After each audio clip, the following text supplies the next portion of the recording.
Baik, selamat sore semuanya. Mudah-mudahan semua dalam kondisi sehat dimanapun kalian berada. Baik, saya akan menjelaskan materi kita tentang perusahaan dagang, khususnya jurnal umum perusahaan dagang. Jadi, tapi saya sebelum masuk jurnal umum, perlu saya jelaskan bahwa pada prinsipnya akuntansi di perusahaan dagang dengan di perusahaan jasa yang seperti yang sudah kita selesaikan secara laporan keuangan itu hampir mirip. Jadi ada bikin jurnal harian, jurnal umum, kan, neraca saldo, jurnal penyesuaian, neraca saldo disesuaikan, neraca lajur, dan sampai di laporan keuangan, rugi laba dan sebagainya. Nah, tetapi karena perusahaannya yang berbeda, ada perusahaan dagang, ada perusahaan jasa, tentu transaksi-transaksinya juga sedikit berbeda ya, antara perusahaan jasa dengan perusahaan dagang. Baik, saya akan membahas satu soal yang sudah saya bagikan kepada teman-teman mahasiswa. Jadi, saya akan membahas bagaimana kita menyusun sebuah jurnal umum terhadap transaksi perusahaan dagang Asoka yang terjadi pada bulan Januari 2020. Misalnya, tanggal 1 Januari, ya ini yang paling atas, tanggal 1 Januari dijual barang dagangan kepada badan usaha mawar seharga 30.000 dengan syarat 1/10 N per 20. Nah, ketika ada penjualan, dijual barang, maka yang dicatatkan oleh perusahaan adalah pertama, kita mendebet piutang. Kenapa piutang? Karena di sini dijual dengan syarat 1/10 N per 20. Artinya belum ada pembayaran dalam transaksi ini. Penjualan melalui menggunakan piutang. Nah, kita harus mendebet piutang dagang, sedangkan kreditnya adalah penjualan. Penjualan senilai 30.000. Nah, kalian pasti bertanya-tanya, apa artinya syarat 1/10 N per 20 ini? Oke, saya jelaskan. Syarat, ketika kalian menemukan syarat model-model seperti ini, kalau di tanggal 5 ada 3/15 N per 30, misalnya tanggal 5 berikutnya ada 1/10 N per 20 dan sebagainya. Nah, ada syarat penjualan seperti ini. 1/10 itu artinya apabila customer atau usaha mawar ini melunasi piutangnya atau membayar barang dagangannya yang dibeli kepada kita sebesar 30 juta itu dilunasi sebelum 10 hari dari masa transaksi, maka dia akan mendapatkan diskon 1%. Oke, jadi kalau dia mampu melunasi, kalau dia membayar piutangnya kepada kita, membayar hutangnya kepada kita, atau piutang kita sudah berubah menjadi kas, ya, sebelum 10 hari, jadi kalau tanggal 1 berarti sebelum tanggal 10, maka dia akan mendapat potongan pembayaran sebesar 1%. Kemudian ada syarat yang kedua, N per 20. N ini adalah hari jatuh temponya itu 20 hari. Artinya, selambat-lambatnya dia tidak dikenakan denda, atau batas akhir pembayarannya itu adalah 20 hari. Berarti kalau hari ke-11 sampai ke hari ke-20 dia membayar, maka dia tidak akan mendapat potongan. Oke, clear ya?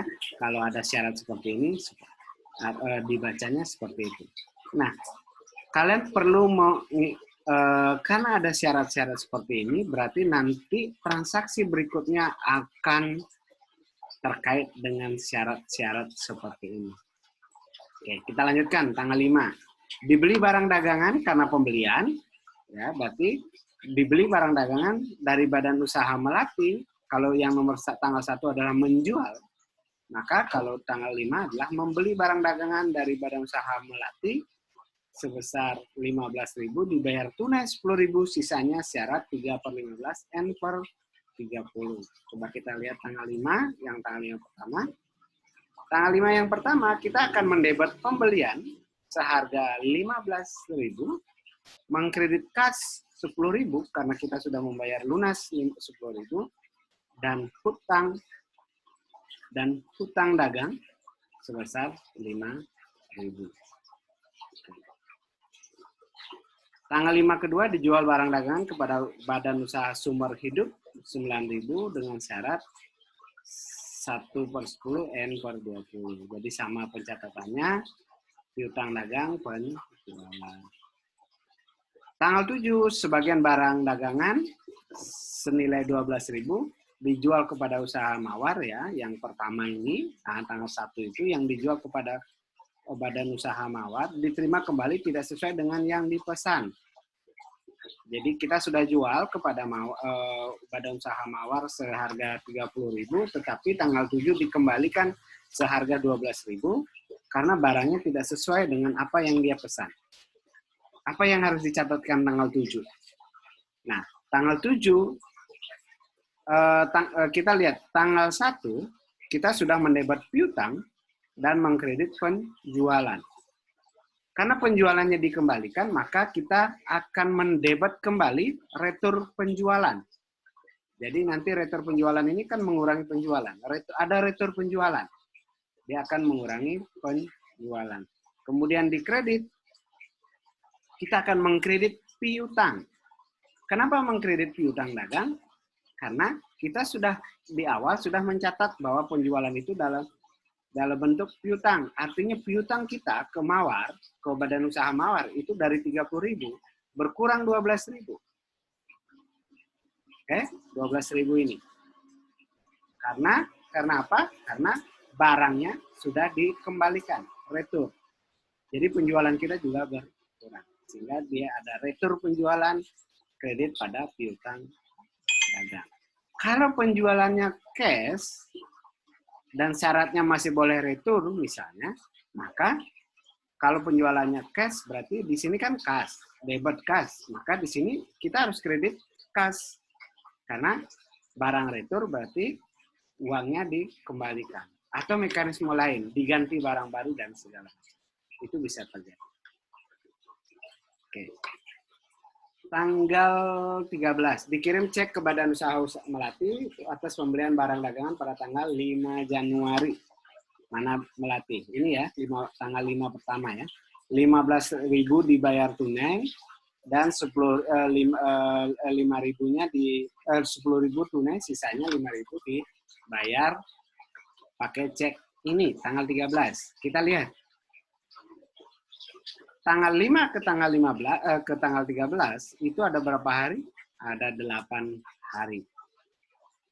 Karena di sini waktu kita membeli ada syarat 3/15 N per 30, maka ketika kita membayar hutang kita tanggal 13 itu masih masuk ke dalam syarat 3/15. Hutang kita ada 5.000. Karena cash sudah 10.000, hutangnya 5.000. Oke. Hutangnya 5.000 masih dalam rentang waktu syarat yang pertama, 3/15. Dapat 3% sebelum 15 hari. Oke, kita lihat tanggal 13. Nah, tanggal 5 kita mengkredit hutang dagang sebesar 5.000, kas 10.000, pembelian 15.000. Tanggal 13 kita bayar hutangnya, maka kita debit semua hutang dagang kita sebesar 5.000. Nah, kita membayar dalam apa namanya, masih dalam kurun waktu 15 hari syarat pertama, syarat diskon pertama, potongan 3% ketika dibayar dalam kurun waktu 15 hari. Sehingga kas yang kita keluarkan untuk melunasi hutang dagang sebesar 5 juta, itu tidak 5 juta. Tetapi hanya 5 juta dikurangi 3 per 100 kali 5.000, sorry, bukan 5 juta, 5.000. 5.000 dikurangi, 5.000 dikali 3% sama dengan 150 rupiah. Sehingga kita mencatatkan mendebet semua hutang dagang sebesar 5.000, mengkredit kas sebesar 4.850 dan potongan pembelian sebesar 150. Prinsip akuntansi ingat, debit dan kredit harus seimbang. Mendebit 5.000, maka dikredit juga harus ada 5.000 secara total. Yang terdiri dari 2 item, 1 potongan pembelian, 2 kas. Seperti itu. Nah, tanggal 15. Tanggal 15 diterima cek dari Badan Usaha Mawar atas pembeliannya tanggal 1 Januari. Dikurangi retur tanggal 7 Januari. Pertama kita lihat. Syaratnya 1/10, tanggal 1 mestinya kalau dia mau dapatkan 1% diskon, maka dia harus bayar sebelum tanggal 10. Tapi dia bayar tanggal 15, sehingga dia tidak dapat diskon. Oke, tapi dia masih dalam kurun waktu N/20-nya. Tapi dia ada retur tanggal 7 sebesar 12.000. Jadi dijual 30.000 dikurangi 12.000, maka transaksi tanggal 17 adalah sebesar 18.000. Kita lihat tanggal 15. Nah, kenapa kas? Karena Badan Usaha Melati membayar ke kita sebesar 18.000. Kenapa 18.000? Karena tanggal 7 sudah dikurangi retur 12.000, dikembalikan uangnya. Piutangnya sudah diturunkan. Usaha dagang mawar hanya punya hutang ke kita, ya, di catatannya. Atau kita punya piutang di Badan Usaha Mawar sebesar 18.000. Sehingga ketika Badan Usaha Mawar membayarnya melewati syarat 1/10-nya, karena sudah lebih dari 10 hari, maka dia harus dibayar sesuai dengan hutangnya. Tidak ada potongan. Sehingga kas 18.000, debit kas 18.000, kredit kita pada piutang. Jadi piutang di atas sudah berubah menjadi kas. Tanggal 18, pemilik mengambil kas keperluan pribadi itu sama, kita akan catat sebagai flat, dan kredit kas itu sama di perusahaan jasa juga seperti itu. Tanggal 21 diterima cek dari Sumber Hidup sebesar tagihannya. Sumber Hidup, nah Sumber Hidup dia belanja tanggal 5 kepada kita sebesar 9.000. Syarat 1/10 tanggal 5 berarti tanggal 15, tapi dia pas ya tanggal 7 Januari sebesar tanggal 21 dibayar, semestinya 5 berarti 1/10 mestinya tanggal 15, maka dia tidak masuk ke dalam kurun waktu diskon. Sehingga dia harus bayar bulat tanggal 21, debit kas 9.000, kredit pada piutang dagang. Sederhana. Oke. Tanggal 30, ya, tanggal 30 dibeli barang dagangan dari Badan Usaha Panca Sakti 22.000 dengan syarat 4/10 N/30. Seperti biasa, debit pembelian, kredit pada hutang dagang. Tanggal 31 dikeluarkan cek untuk Badan Usaha Panca Sakti atas pembelian tanggal 30 Januari.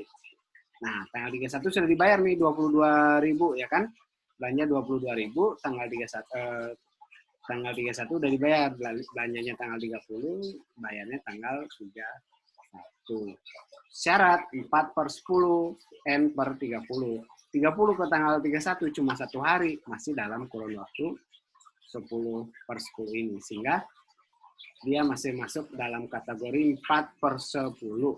Nah, sehingga hutang dagang kita create debit, berarti berkurang. Hutang berkurang, dia akan ke debit sebesar 22.000. Kreditnya kas sebesar 21.120, potongan pembelian sebesar 880.000. Gimana ngitung potong pembeliannya? 22.000 dikali 4%. Jadi 22 kali 4 sama dengan 88.000 bagi 100 tinggal dikurangi nolnya 2. Jadi 880 rupiah. 22.000 dikurangi 880 rupiah sama dengan 21.120 rupiah. Artinya, hutang dagangnya lunas 22.000, kas yang keluar hanya 21.120, dan kita mencatatkan potongan pembelian sebesar 880 rupiah. Oke. Demikian bahasan saya tentang jurnal umum perusahaan dagang. Sedikit lebih kompleks perhitungannya, jadi kalian harus sangat telaten dalam mengerjakannya. Saling terkait satu transaksi ke transaksi berikutnya, atau satu transaksi di hari ini akan terkait dengan transaksi tanggal-tanggal sebelumnya. Jadi pastikan bagaimana perhitungan-perhitungan itu dilakukan dengan cermat. Baik, demikian video singkat saya tentang jurnal umum. Nanti saya akan bagikan video, mudah-mudahan masih ada waktu untuk memberikan video singkat tentang kelanjutan materi ini.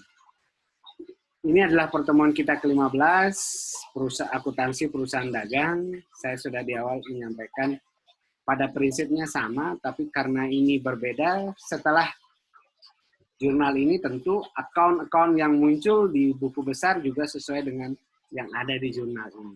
Kemudian kalian silakan transfer ke buku besar ke neraca saldo, kemudian bermuara di neraca lajur, dan laporan keuangan sama prosesnya seperti apa yang sudah kita bicarakan di pertemuan sebelumnya tentang perusahaan dasar.